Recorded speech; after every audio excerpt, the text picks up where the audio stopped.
On today's live daily news, Tom Green County's district clerk resigns, an overpass was struck by a truck yesterday, and the San Angelo Relays are currently being run at San Angelo Stadium.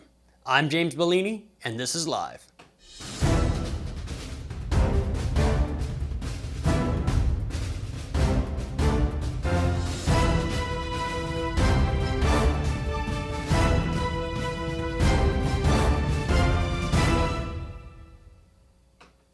We'll get to the news in a minute, but first, need a new or improved driveway? How's your parking lot or your ranch road? Now is the time to get it repaved. San Angelo-based Mac Asphalt and Paving is ready to get to work for you right now. Go to macasphaltpaving.com and request a free, no-obligation quote. They're offering heavily discounted repaving and paving packages. If you've been thinking about paving your parking lot, ranch road, or driveway, get a quick turnaround quote while you can save a whole lot. Do so by going to macasphaltpaving.com. Starting things off, an oversized load struck the bottom of an overpass on the south side of San Angelo yesterday, which led to traffic backups. TxDOT crews were seen working on the overpass this morning to address the damages caused by the collision. This crash occurred around 5 o'clock in the afternoon, and it is worth noting an individual was arrested for violating bridge underpass regulations, but it is unclear whether this arrest had anything to do with this crash. Have you downloaded the all-new San Angelo Live mobile app yet? It's available on the Apple App Store and the Google Play Store, so all iPhone and Android users can have the latest news stories delivered directly to their phones. That's the all-new San Angelo Live mobile app, available now. Tom Green County District Clerk Anthony Monico has announced his resignation from the post that is effective on May 1st, 2024. Tom Green County Judge Lane Carter did say that Monico was resigning before the end of his term. Monico was appointed in 2020 to replace Sherry Woodfin, and he was elected in November 2022. Monico confirmed with San Angelo Live that he will explain more at Commissioner's Court this coming Tuesday. A new Italian restaurant, Di Roma, is hosting a soft opening on Saturday, March 23rd. The local eatery will have both American and Italian foods, and patrons that attend the opening tomorrow will receive a thank you gift for their support. The opening is set to start at 3 p.m. and they will have a ribbon cutting. Di Roma is taking place where the old Shabu restaurant that was located there at 3029 Sherwood Way. Into weather, right now it's a bit warmer than expected at 81 degrees, but temperatures drop tonight to 47. Over the weekend, expect highs to be in the mid to upper 70s with 75 on Saturday and 79 on Sunday. It'll be windy on Sunday, and then Sunday night, a 40% chance of rain hits the Concho Valley. Early next week, it'll be sunny and breezy with a high of 72 on Monday. Lows drop each of the next 3 days, though, from 55 to 49 to 41 on Saturday, Sunday, and Monday. When we come back, the Cover 1 crew went to San Angelo Relays for the prelims. Then, Joe Hyde sits down with Texas Monthly's Rob D'Amico. But first, a word from the Bass Bunch. 2024 means savings galore at Jim Bass Mazda. Why not drive off our lot in a new 2024 Mazda CX-30, priced right at just $28,999. While you're here, be sure to ask about 2.9% APR financing for 72 months. This SUV has earned a top safety pick, which gives you peace of mind. Hurry! These are limited offers, and you can only get these deals at Jim Bass Mazda at the corner of Houston Hart and Arden Road, or shop 24/7 at bassbunch.com. Welcome everyone to a very special edition of Cover 1. Today, myself, James Bellini, and Lucas Banda spent the majority of our day out at San Angelo Stadium for the 65th Annual San Angelo Relays. 76 high school teams from around the state of Texas gathered at San Angelo Stadium on Friday for the Day 1 preliminaries this afternoon. We had plenty of local representation from around the Concho Valley, from San Angelo area schools like the Central Bobcats and Lakeview Chiefs to the surrounding areas like Wall, Reagan County, Sonora, Ozona, and Cristoval. Included in our Day 1 coverage was a group of interviews from various Concho Valley participants after their respective races. We even tracked down the Cristoval Lady Cougars head coach during her busy day to have her give us her thoughts on the competition. We'd like to thank our friends at Angelo Bolt for sponsoring today's coverage of all our Concho Valley athletes. Since 1994, Angelo Bolt and Industrial Supply has served the Concho Valley for 30 years and counting. Angelo Bolt is the go-to place for fasteners, power tools, air compressors, safety equipment, and everything in between. Chances are Angelo Bolt will always have what you need when you need it, and that odd chance they don't have exactly what you're looking for, they'll find it fast. No request is too big or too small for Angelo Bolt, located at 808 Warehouse Road, where customer service is their top priority.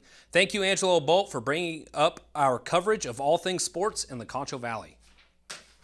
Without further ado, here is Coach Becca Crane, Cristobal Lady Cougars head track coach, on what the San Angelo Relays mean to our local teams. By the way, yeah, because especially during the meet. If you mix it and don't use me at all, it's totally fine. Well, I will say, like, during the meet, it's hard to try to grab a coach, you know, because y'all are so busy right now, you know. Yeah. All right. You let me know when we're going. We are recording. Okay. All right, welcome back. Joining me now is Becca Crane, head girls track coach out for the Lady Cougars in Cristobal. Coach Crane, how are we feeling today?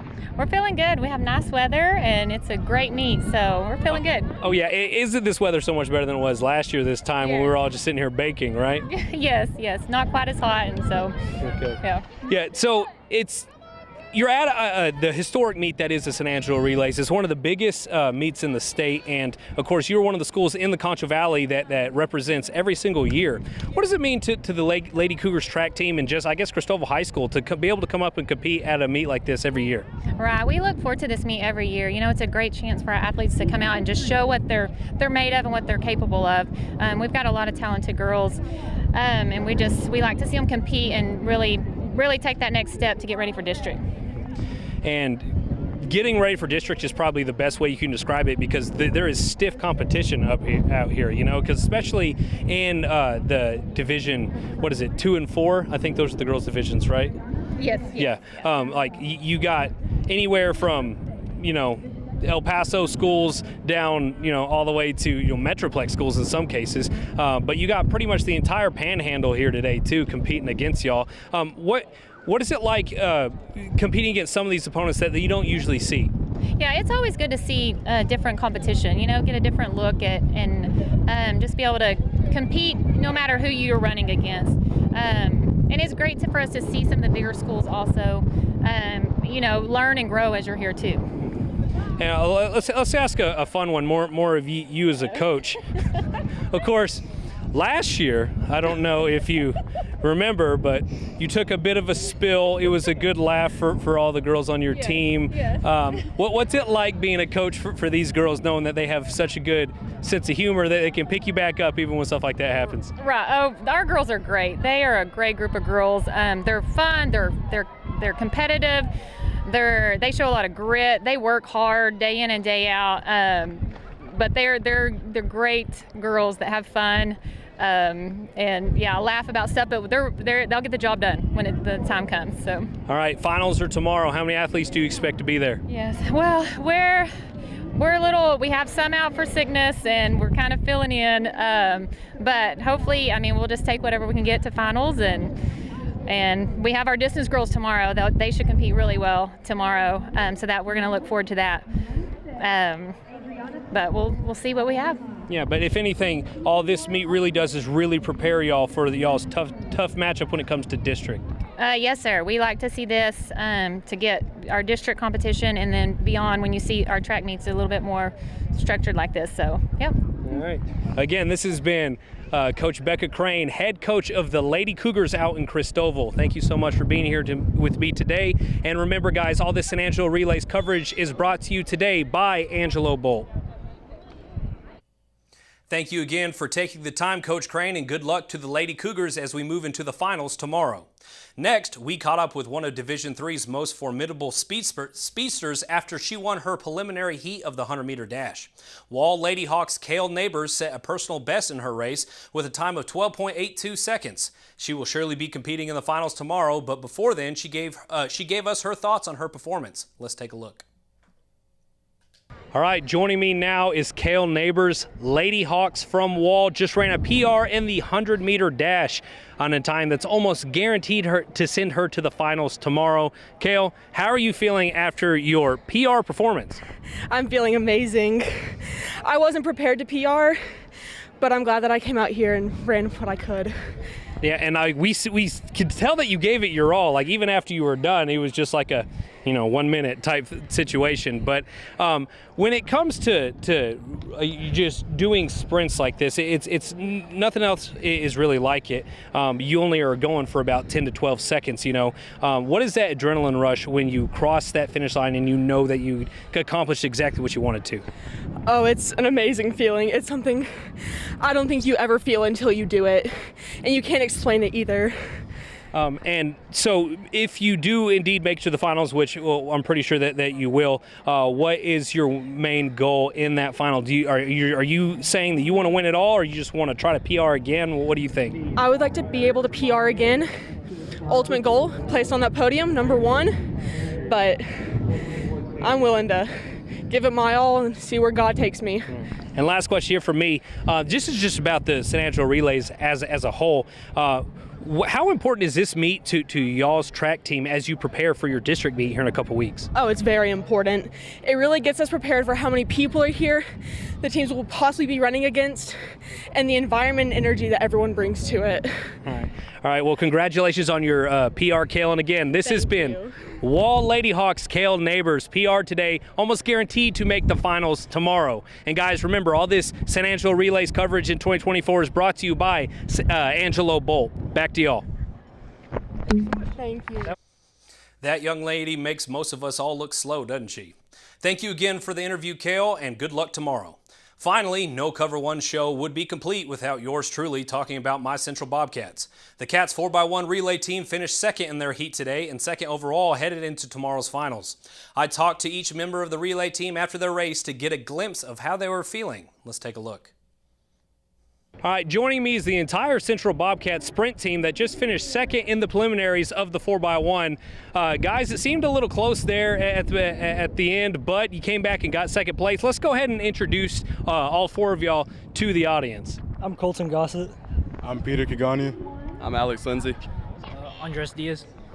All right, guys. Well, let's start first over here. You got out of the blocks hot, set a pretty good pace. Just give me your thoughts on your portion of it. Yeah, I feel good. I usually have a pretty good reaction time starting off first leg. I've been doing it for a while, so got out first and then got a really good handoff to Alex. Gave us a good portion to finish it off there. All right, and there are some pretty fast guys at this track meet. I mean, there's 76 teams. Knowing that you got second place in the end, like what do you think your chances are of making the finals? I think I don't know. They were good. They were really good. That's what I'm talking about. And I knew we were gonna make it. Yeah. I knew we were gonna make it. Yeah, I love that attitude. And then in the finals tomorrow, Alex, I'll ask this question to you. What is it going to take to get an even cleaner exchange to get to the point where y'all can even like finish on the podium?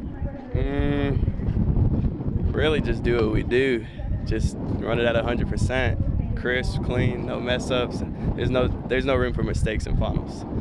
Oh yeah, all right. And last question here. If you could change one thing about this race, what would you change? And I'm just going to hand the mic to you. I think the race is pretty good how it is. I mean, we all compete real hard, all hardworking guys, and to have a meet that we're all finally good and feeling good, perfect, it's real nice. And so I think the race is fine just how it is right now. All right, guys. Well, hopefully that time was good enough for the finals. I think it was, but I guess we'll find out here in a little bit. And thank you for joining me today. And guys, again, this has been the entire 4x1 sprint team for the Central Bobcats, headed to the finals tomorrow, most likely. Back to y'all. Thanks again, guys, for taking the time to talk to me, and good luck tomorrow. Well, that will do it for today's special edition of Cover 1. The 65th Annual San Angelo Relays will continue with the finals all day tomorrow, with the first events kicking off at San Angelo Stadium at 9:30 a.m. It is sure to be filled with amazing competition, so go out if you have the time to support our local student athletes. Thanks again for watching Cover 1, and stay tuned for additional coverage of the San Angelo Relays available this weekend on sanangelolive.com. For San Angelo Live's Cover 1, I'm Ryan Chadwick. This month only, mix and match cleaning and disinfecting services and save big with Carpetech. For example, get your carpet clean, save 10%. Get your carpet and tile clean, save 15%.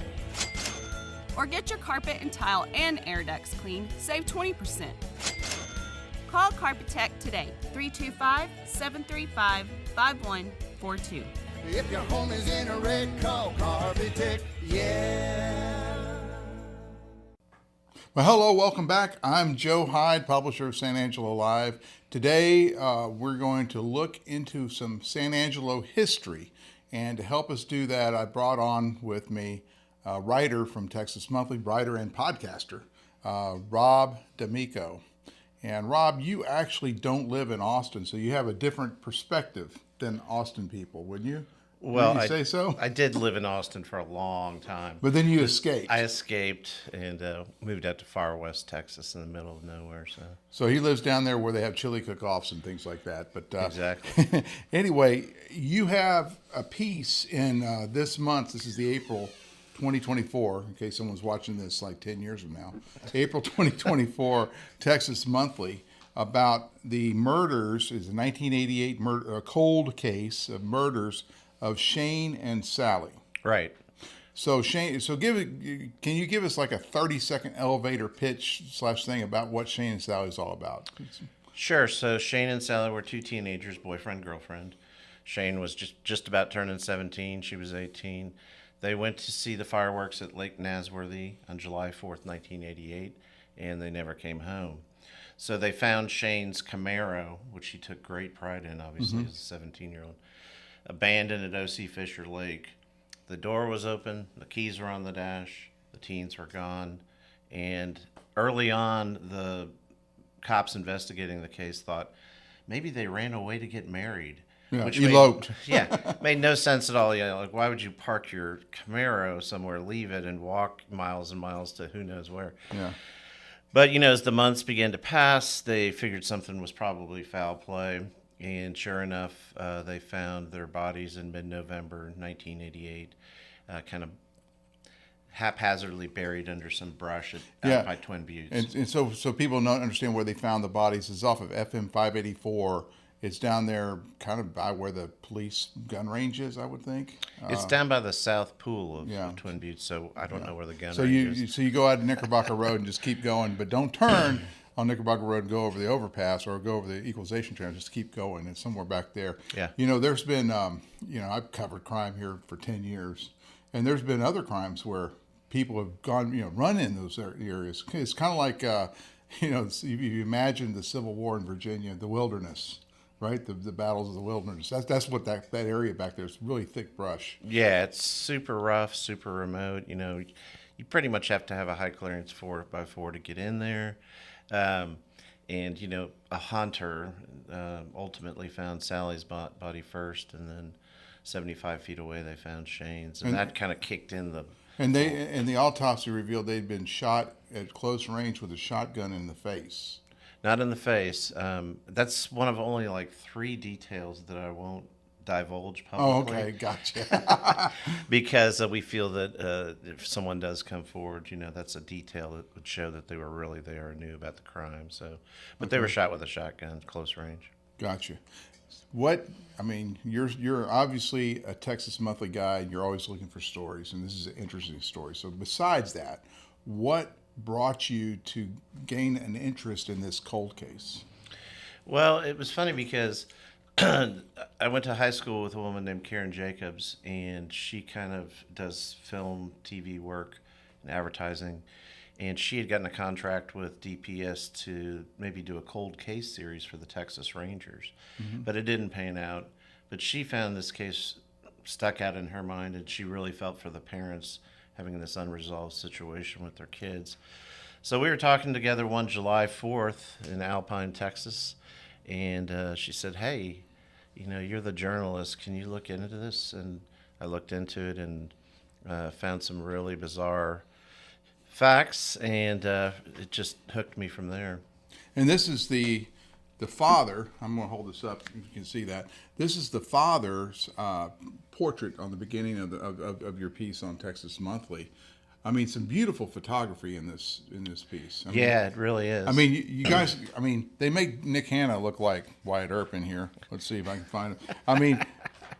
I'll find it in here in a second. He probably likes the camera. He does. I'm sure he loves the camera. But I don't know if you can zoom in on this one, but that's Nick Hanna's photo in this piece.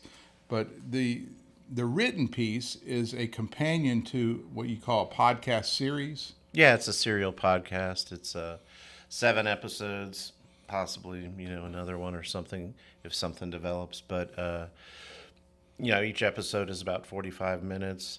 People are kind of, especially older people, and I'm old, but are kind of like they're confused by podcasts. But you can just listen to it on the web at Texas Monthly. Or if you do know how to use a podcast app, it's on every app. So, in fact, if you're old and you don't have podcasts, if you have an iPhone, you already have the podcast app. I guess if you're listening to this, you might too. Yeah. This is on a podcast as well, but it's also on YouTube and all the other stuff. That. Yeah. So the first 2 issues drop this week on Tuesday. And then it'll be first 2 episodes. First 2 episodes. And then it'll be an episode every Tuesday up to 7. So who did you interview for this series? Oh my! Give me your most interesting. Who was the most interesting? Was it the father, Marshall? Well, the Marshall and I have gotten really close because we've talked so many times. And he still lives here in San Angelo, right? Yeah, I just saw him last night, and as far as he's always interesting, but I think he's the most compelling on the need to solve this case because he's still got that fire in his gut, and he's still half angry, half devastated, even after 35 years, and wants this thing solved. So. And this is Shane's dad. This is Shane's dad. Right.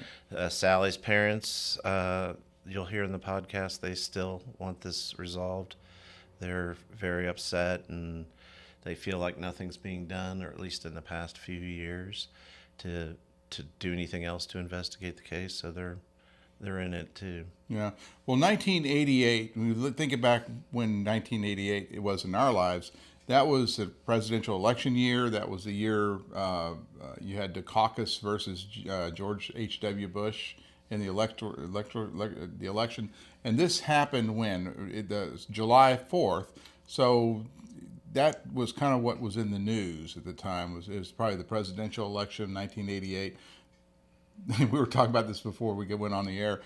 The big song that year was Tracy Chapman's "The Fast Car," which has kind of had a revival in the last year. It did with the dude. Yeah. I mean, it was a time too. It kind of echoed a little bit when I grew up, although I'm 4 years older than that, so I graduated in '84, but that same kind of feeling of teens listening to heavy metal and hair rock and going Bon out Jovi. to the lakes. When Bon Jovi probably pretty big there. Oh yeah, for sure. That was when was Whitesnake. They were around, weren't they? And then, Whitesnake. And Guns N' Roses and Metallica. Yeah, all of them. Yeah. And going out to the lakes, drinking beer, smoking a little bit of weed.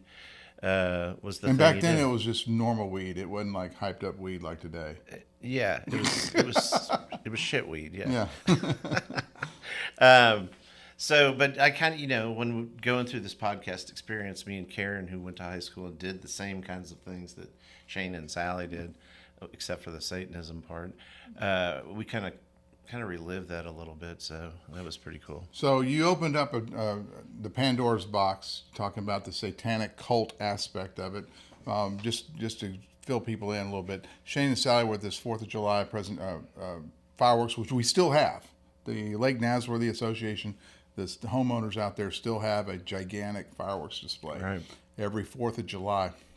So they were parked, I guess, presumably on the shores of Lake Nasworthy, enjoying the fireworks, and I guess they left sometime thereafter, and that's where they were last seen. Yeah, they were seen leaving the fireworks, and then the receipt was found in their car for 11:40 p.m. At Whataburger, and that gave them just enough time to get to O.C. Fisher around midnight. But the premise of the story is that these 2 teens are involved in this group. It could have been, a couple different circles, and they believe that some of the people in this group, got a little too heavy into satanic ritual stuff. Right. And you mentioned in your piece that Sally was into Ouija board stuff. Yeah. Which some people have said to you, I guess, that she was just playing with it. She didn't really believe it. So Shane played Dungeons and Dragons. When they found his body, he had 3 little figurines in it. Oh, really? Which they described as demons. But I played Dungeons and Dragons, and I looked at the figures, and they were not demons. The police report described them that way. So you can see how it gets a little bit hyped up. So a lot of the kids that I talked to from that time are like, it was just all fun and games. Sometimes we did stuff like, with pentagrams and things like that just because we felt like we were expected to. Right. Because it was the height of the satanic panic when parents all around the country were a tad obsessed about their kids maybe involved in this stuff. So overblown, but then there's some other things that you see that are a little bit more than dabbling that give you a solid sense that there really was some kind of... Gives you pause. Yeah, it gives you some proof, actually, that it went a little bit further than, just dabbling and listening to heavy metal. I was taken back in the narrative that you wrote in this Texas Monthly piece in the April issue of Texas Monthly about Marshall said that San Angelo is a evil town. Can you expand on what he was thinking? I mean, from a journalist perspective, what do you think he was trying to say? It's interesting because he also said at one point this was a small town at that time. Everyone knew everyone at the grocery store, and he uses the phrase "a great place to raise your kids." So he says that at the same time he says, yeah, and then later he says the evil, and you kind of get that sense. I mean, I've been here 10 times in the last year, about 4 days each, and even now, you get the sense there's a lot of churches, a lot of small town kind of stuff. At the same time, there's some pretty wicked murders and things, particularly around that time that happened. The dog leash murderer, I don't know if you remember him, who was probably a serial killer. The killing of the red bandana gay bar owner, a guy who then went off and poisoned old people to take their money. I mean, there's all these cases right around that time. The only one that I can really remember, I mean, I've only been covering the news here in San Angelo since 2013, but the one that really sticks out in my mind is the case of the dead 28-year-old man found on the ranch, I believe it was a Dorkey Ranch, of J. Willis Johnson III. Yes. Did you look into any of that? I did look into it, and that's like a whole nother story. I know, that needs to be your next podcast series. And the sources that I talked to said that was murder, pure and simple, and they covered it up and let J. Willis Johnson get away with the determination that this body he found, the person had committed suicide, and everyone's like, nope, it wasn't. So that's a whole nother story, and he's an interesting character. He actually, there was some ties between him and Shane and Sally. Oh, really? Yeah, but I'm going to fill people in. J. Willis Johnson III is the grandson of J. Willis Johnson Sr., obviously. J. Willis Johnson Sr. was a sheriff in the late 1800s here in Tom Green County, and he amassed this gigantic ranching empire. I think he was the largest landowner in Tom Green County, over 100,000 acres. Dorkey Ranch on the south side, which now is getting cut up into subdivisions, and then Eagle's Nest, I believe, on the north side. But he passed away in the early 1900s. His son, J. Willis Johnson Jr., was, I think, the brains behind the operation. When you talk about generational wealth, and he was able to build up the revenues from the ranch, and he died in late, in 1958. And he had a son, and I believe a daughter or two daughters, and he left in his will that J. Willis Johnson III could not inherit that land and all that money unless he had a child by his own body by the age of 40. Right. Right? Am I getting this right?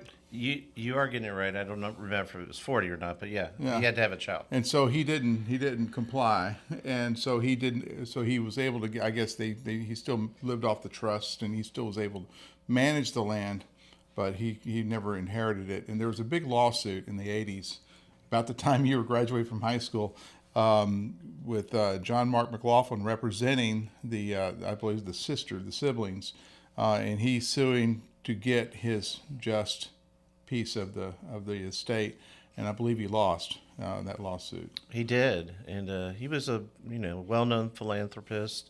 Was involved in the symphony, all the social circle scenes in Angelo, and If you got invited to one of his get-togethers or fundraisers or parties, it was a big deal. Yeah. So, highly regarded guy, but at the same time finds himself in this situation. So on his ranch in 1988-ish, I think that's when it was, they found a dead man, 28 years old. The assumption with the blue-haired ladies, there's a Forbes journalist who I've talked to about this, who wrote the story back in 1991, published in Forbes. And he said, yeah, I went into the Riverview restaurant, which is over there. That's that high-rise condo thing downtown. And I talked to a bunch of blue-haired ladies, and they said, oh, definitely. They were saying that there was, some kind of question about the sexuality of Mr. Willis Johnson. So anyway, the whole thing was very interesting, very hush-hush. And I was going to publish this story back in 2015. I was at that time. San Angelo Live was in the Wells Fargo building downtown. I was on the 6th floor. J. Willis Johnson III's office was on the 7th floor, and I actually left a note for him. I said, I'd like to talk to you about this, and he never replied. Ever replied. I don't blame him. Anyway, back to Shane and Sally. Yeah. You can get the first 2 episodes now on Apple Podcasts and Spotify and Amazon, wherever exactly. you get podcasts. Google, whatever. Yeah. Does it cost me money? No, podcast is free. How in the heck do we make money on podcasts? Well, they have some advertising that comes up, but they've got these fast forward buttons if you have a podcast. Yeah, you can just 30 seconds. Yeah, just go right. I usually listen to the commercial one time because I'm interested in the industry. Right. And then I'm like, ding, ding. Well, the podcast commercials make a lot of money if you have a lot of downloads, I guess. Yeah. Ours has okay, and we don't have a whole lot. We make beer money off our podcast. Yeah. So, and everyone has a podcast now. Well, not everyone, but there's a lot of people that do, yeah, particularly the kind of discussion, talk show kind of thing. There's a ton. A lot of true crime podcasts that just talk about the crime. It's all my wife listens to. Without ever really investigating. Some that do investigate. So it's a big market for sure. And, but I got in it. You always want to help the parents because immediately that was like the first people I talked to. And I'm like, this is not right. But also just from being curious about really strange things. I can tell you one strange story that won't kill you as a spoiler. So it's 4 months after they find Shane and Sally's bodies. So they found their bodies 4 months after they were killed, which has been about November. Yeah. So this is early in '89. Early in '89, somewhere around March. A cop is walking down the San Angelo Police Department hallway, and he sees something lying on the floor. He's kind of headed toward dispatch. He reaches down, picks it up. It's a driver's license. He turns it over, and it's Sally McNally's driver's license. And they had never found Sally McNally's purse or driver's license. And so how did her driver's license end up in the police department hallway? Particularly when the sheriff's department was investigating the case. So the sheriff was the lead investigator. Yeah. So, and we go into a little bit about how that might have happened and who might have been involved. But when I saw that, it kind of stuck out to me. I'm like, wow, it could be a significant clue. And in the end, is it? I don't know. What did Sheriff Hanna say? I guess that would be a spoiler. He said drop driver's license and missing guns. That's what this case, unfortunately, is all about. Is that right? Yeah. One last thing. We talk. You go into little detail about growing our time frame growing up. We've always had the sheriff's office at every county, 254 counties. Like if you I grew up in West Harris County, so the constable's office was also a big law enforcement arm. They were staffed with lots of people, and then you have the municipal police departments. Right. But back then, a lot of these out here in the hinterland, so to speak, the sheriffs were just good old boy elected to office and didn't really have any training.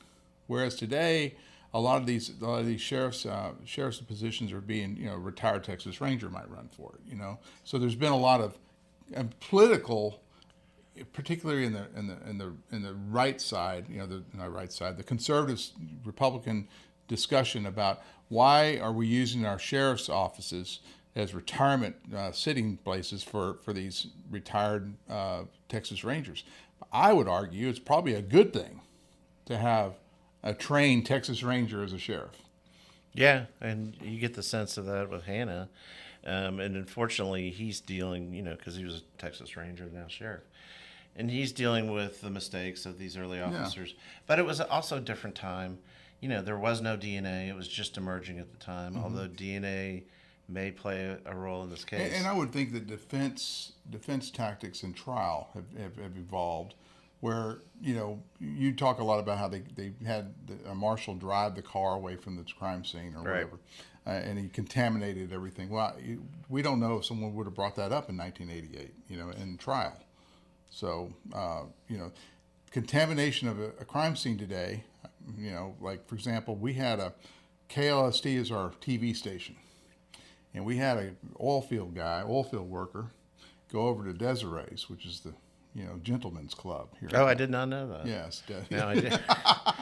Anyway, he shot it up with the .45 because he got kicked out. Wow. He was too handsy, I guess, when he was in there. And long story short, we're there at this crime scene, and KLST had their tripod and their camera inside the crime scene tape.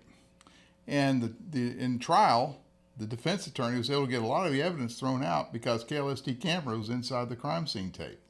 I wonder who let them in there like that. Usually they're telling you to back away. Yeah, they always tell you. And my guy was outside in the crime scene tape and actually got good footage and good photos. And guess they used that in the trial. Never paid me for it, but they used that in the trial. But they made a big deal out of this KLST cameraman in the middle of the crime scene because it was in our photos. Yeah, I mean, there was people at the side of the where they found the bodies handling things with their bare hands. There's a picture we have of a rather curious item found on Shane's grave, if you could call it a grave, a Stetson hat pin that had been laid on top of the brush, and the officer's just holding it like this. Oh, okay. So, I mean, but there are those things that the current sheriff has to deal with, and he shakes his head at him. He's not super critical because it was a different time. Yeah. And there wasn't DNA back then, so you didn't have that forensic evidence emphasis like you do now. Right. Yeah. And I would say that our law enforcement has gotten more professional over the years. More schooling and procedures have gotten better, particularly crime scene, like your crime scene evidence and the way they store it and keep it. I mean, the gun's missing in this deal, right? Gone. So there's a pistol involved in this, and it's missing. You'll have to listen to the podcast to find out. Right. But anyway, Rob, what's next? After Shane and Sally, what's next? Are you going to do the J. Willis Johnson III story? Well, I did look into it a lot. I talked to the Forbes reporter and the Dallas Morning News reporter, and I've got the court records from the lawsuit, some bizarre stuff. Who knows? I don't know. There's lots of things going on. Of course, you're statewide, so you can't concentrate too much on San Angelo. Yeah, although, it's kind of like San Angelo seems to have been ignored a bit by Texas Monthly. I actually searched for all San Angelo references. Uh-huh. There's very few, a couple of food ones and whatever. Yeah. So maybe it needs some more, but, the first thing I want to do is just take a break. My head is filled with, 1,000 names and, I just got to kind of decompress. And who knows what this, and as these podcast episodes drop, who knows what might come of them. Right. In fact, that was one of the primary purposes, too, of the podcast, is to try and get people to call in comments about what they may know. And the parents are counting on that, too. And I've gotten a bunch of tips so far. There's a form on Texas Monthly's site when you go to the main podcast page that lets you comment anonymously, or you can just call me up. I'm easy to find. And so far, we have gotten some stuff even from the first 2 episodes. Unfortunately, stuff we already knew. Right. So right. We'll see how that goes, but we're hoping for something. All right. So the podcast is about the cold case murder of Shane and Sally at Lake Nasworthy, July 4th, 1988. You have 2 episodes already dropped. It's on the TexasMonthly.com platform. You can find it on Apple Podcasts, Amazon, Spotify, wherever you get your podcasts, or on the website itself, TexasMonthly.com. Yeah, TexasMonthly.com/Shane and Sally. All one word. All one word, Shane and Sally, yeah. Anyway, this is Rob D'Amico. He is a renowned journalist for Texas Monthly. Well, maybe. There, but we thank you for coming on. Seriously, it was thanks, Joe. All right. It's good to talk to you. Back to the studio.